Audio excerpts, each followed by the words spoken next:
কি একটা 100 টাকার নোট কর্মর কর্মর করছে কর্মর করছে, তাই তো? 100 টাকার নোটটা এই বালতিতে রয়েছে জল, জলের মধ্যে নোট ফেললে কি হবে? ভিজে যাবে, তাই তো? কিন্তু আমি এই গ্লাসের মধ্যে পুরো নোটটাকে পুড়ে দেবো, এই গ্লাসের মধ্যে দিয়ে জলের মধ্যে পুরোটাই ডুবিয়ে দেবো। দেখো কি হয়। দিয়েছি আছে, দেখো হাতটা আমি পুরো ডুবিয়ে দিয়েছি, ডুবিয়ে। তাহলে কি হয়েছে? নোটটা ভিজে গেছে, তাই তো? আচ্ছা চলো দেখি।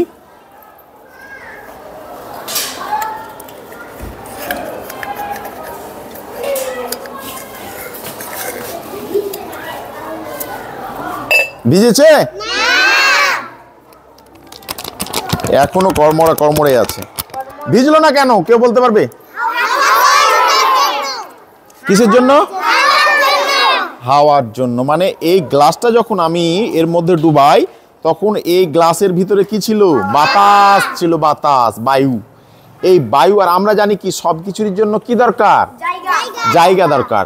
আমরা কিন্তু বাতাসটা বার করিনি, বাতাসটা রেখেই এইভাবে পুরোপুরি খাড়াভাবে জলের মধ্যে ডুবিয়েছি, যে কারণের জন্য কি হয়েছে? বাতাসটা বেরোতে পারেনি।